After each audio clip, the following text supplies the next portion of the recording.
Hi, this is Kevin with Naples Lawn Service. I'm going to do a series on how to start your own business. I've got two businesses. One's a lawn service and one's a charter boat business. So we're going to talk about this very comprehensively. I'm going to have several videos. This video is part one, and we're going to start at the basics and we're going to go all the way through the whole thing. Hopefully this will help you guys get a better understanding on how to start and run your own business, and also the steps along the way. So this is part one of how to start and run your own business. And before we even get into that, I'm just going to ask you what your passion is. If you want to be successful in business, you've got to be passionate about what you do. So what is it that you like to do? Do you like to be outdoors? Do you like to be indoors? Are you an office person? What is it you like to do? Mechanically inclined? Maybe you like sewing, maybe you like boating. There's so many different things. So you want to ask yourself what your passion is. And then once your passion is, ask yourself, well, what do I have right now in my own possession that I can use to start my own business? Because you don't want to have to go out and borrow a ton of money if you don't have to. So what do you have? When I started my lawn business, I asked myself, what do I have? I was in the charter boat business, I still am, but I asked myself, okay, I'd like to have a second business in the summers because we don't run many charters in the summer, so what can I do? Well, I have a brand new John Deere lawnmower, I have a pickup truck, and I can buy a set of ramps. Hey, maybe I'll just start my own lawn business because I do enjoy being outside. I'm an outside person. I like John Deere mowers, I like driving things. I don't care if it's a mower, a boat, or truck, or four-wheel drive, or whatever. I just like driving stuff. So I said to myself, okay, I have a lawnmower, I have a pickup truck, I don't have to put out much money. I think I'll go into the lawn business because it will be busy in the summers and less busy in the winters, and the charter boat business will be busy in the winters and less busy in the summers. So it looked like a good diverse way to diversify myself and split myself up into two businesses. So that's what you have to ask yourself. What's your passion and what are your gifts? Do you like building things? Do you like driving things? Do you like sewing? Do you like fishing? Do you like, or do you like being inside? Do you like numbers? You like accounting? You like to sit behind a desk all day? And another thing you want to ask yourself, are you a people person or are you task-oriented? Task-oriented people, they like to work. They don't want to sit around and talk. They like to work, work, work, which is fine. So maybe a business where there's not too many people interactions. Of course, you're going to have some. Or are you a people person? Do you like to mainly talk? Do you find yourself working and then taking 10 minutes and stop working and start chatting with somebody? Okay, so if you like working with people and talking with people a lot, or do you would rather just do a task and work hard and not have to deal with people? That's one of the first things you need to ask yourself. Am I a task person or am I a people person? Now, some people are a little more one or the other, but they're not extreme one way or the other. Or there's a few people that are right up the middle. But that's what you have to ask yourself, because if you're going to be successful in business, you need to know that. Am I a people person or people person personality, or am I more task oriented?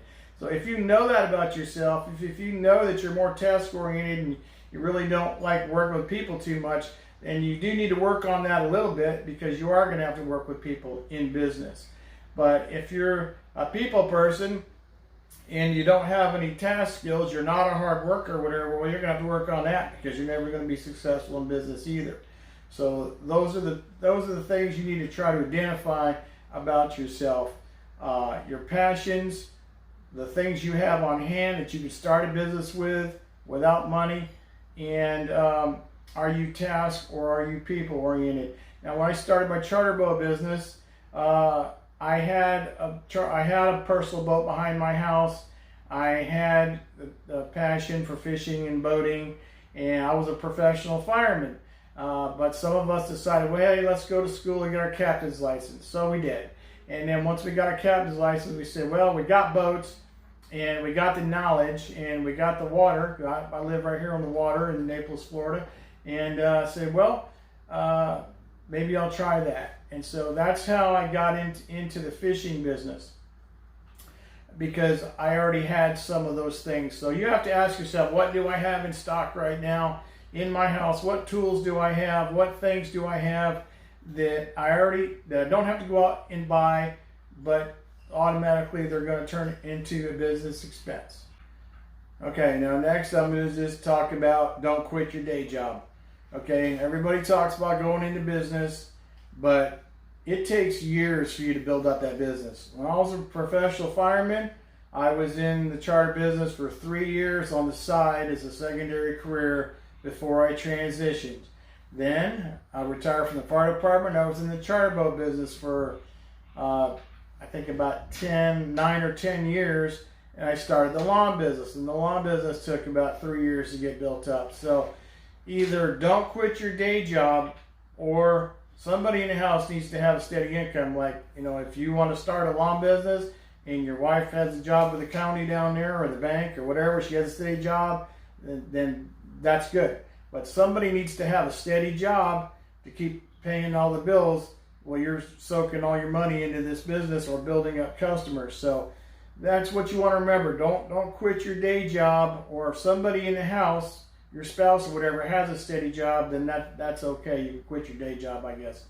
But somebody needs to keep a steady source of income, because it's going to take you a couple, 2, 3 years to get your business going.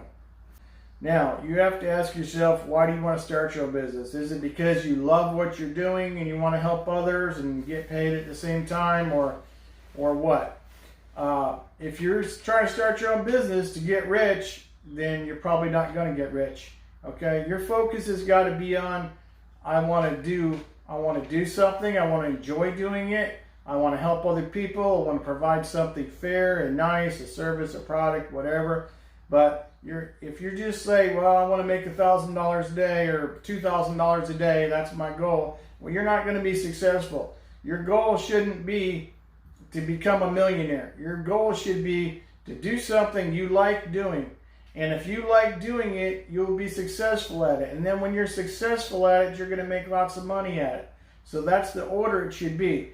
There are so many people that want to get rich quick, and so they try any scheme that they can, any idea that they haven't even thought out or done due diligence on or anything, and they go ahead and try that and they fail. Most small businesses fail when they start out, because people are doing it for the wrong reasons. You should not be doing it to get filthy rich. That's a byproduct of you providing a product or service and you being good at it and talented at it and gifted at it. And so then that will make you money. Okay, so having said all that, next thing you need to do is do your due diligence. You need to research that business. How hard is it to get started? How much money do I need? You need to ask others. It's wisdom in talking to others who are in business. If you don't talk to other people who are in business and get yourself some feedback, you're not going to be successful. You need to talk to other people in that business, see how much money they make, see how much their expenses are. Go on Google it up, do your due diligence. Due diligence means you're going to research that topic for a long time, days, weeks, months.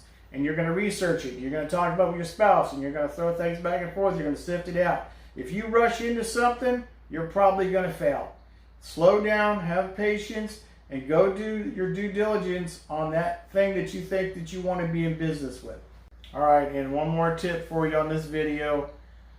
Don't get caught up in looking at what somebody charges in a business and saying, wow, they must be rich. Wow, look at all the money they're making. I get this all the time on my charter boat. How many of these do you run a day?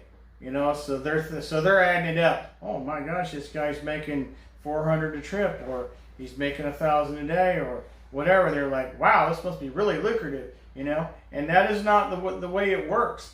You have expenses, and you have unforeseen expenses. When I got in the charter boat business, at the beginning, that's what I did. I said, wow, look at all the money I could be making. What I didn't realize, there are unforeseen expenses, which you don't. Of course, you got gas and insurance, and yeah, you got all that. But I didn't know how long an engine was going to last, and I didn't ask anybody. So how long is this two-stroke outboard going to last? Well, I can tell you now, it's 1,700 hours.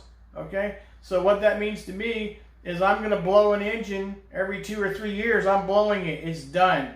Okay, so how much is an engine? Well, back in the day it was 17,000. Now it's like 25,000. Okay, so here I am, 25,000. I got to put out every 2 or 3 years if I want to put a new motor on my boat. Okay, so that's got to be figured into the cost of everything that you charge.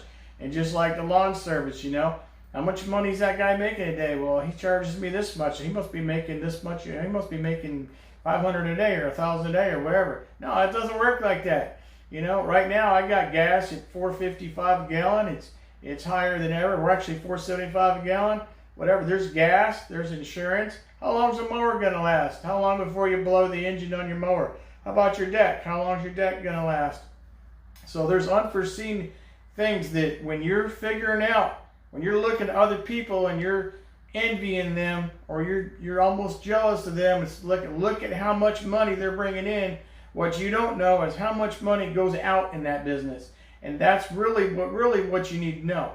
Yeah, if I make $1 million a year, but my expenses are $950,000, what do I have? $50,000 a year. Okay, so that's the big mistake everybody does. They look and they see how much money they could charge, and wow, I'm going to get rich, and they don't figure the other end. How much are my expenses going to be?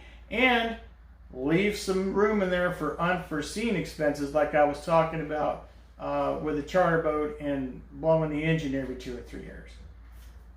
And another tip for you is start out small. Don't get bigger than your britches. Okay, when I started out in the lawn service, I started out not with a commercial zero turn for $10,000. That would have been nice.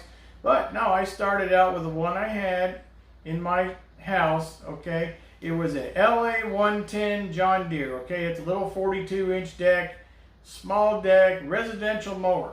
Okay, and I cut grass with that small residential mower. I went ahead and bought myself a trailer. I didn't use the truck after 6 months.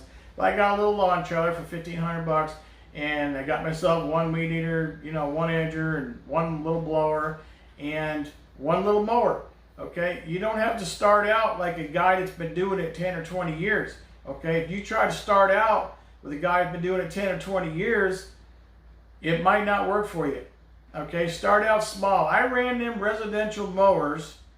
Okay, I ran those for from 2007 to about 2017. So for 10 years, I ran very inexpensive residential mowers.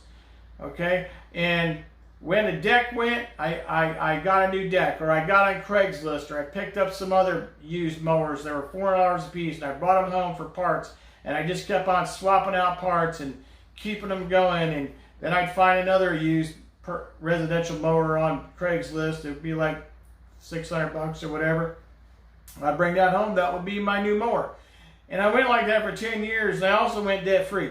I didn't owe nobody nothing. I had a little residential mowers, and I didn't want to have owe nobody nothing, and I didn't want to have a payment. And now I have 3 zero turns, and I got a couple trailers and a couple trucks and all that now. But I've been doing it since 2007, so you know I've been doing it a long time. But to start out, I didn't jump head in. I didn't go borrow $150,000 from a bank. You know, I used just the pickup truck that I had. I did buy a trailer, but the small mowers is how I started. And if you're going to start a lawn business, if you don't have a lot of money, just start out with a residential mower. It will work. It'll cut the grass. Okay, and you will save a lot of money. Now, when you do go to the zero turn, you're going to love them. You're probably never going to go back to a residential mower, and I never did. Okay, the zero turns are commercial zero turns, just built like a tank. They're going to last forever. But don't try to go from A to Z without going to, you know, EFG, whatever. So start out small, build yourself up slowly and safely so it can be sustainable for you. Same thing with a charter boat. I started out with a 21-foot charter boat. It was small, barely fit all the people on there. But then After 3 to 5 years, I went to a 26-foot boat, then another 26-foot boat, and bigger motors and so on and so forth. But I did not start out like somebody who's been doing it 15, 20 years. Okay? You start out with what you can do without getting yourself in a mountain of debt, so you don't end up losing your business. You start out small. Okay, so in my next video, I'm going to talk about licensing, insurance, and then I'm going to have videos on how to advertise, how to purchase equipment, how to price out your product or service. I'm going to go over financing. I'm going to go over ethics. I'm going to go over your processing of your numbers, organization, your niche in the market. We're going to cover a lot of stuff. There's going to be several videos, but that's going to wrap it up for this one. If you like my videos, please like them and then subscribe to my channel.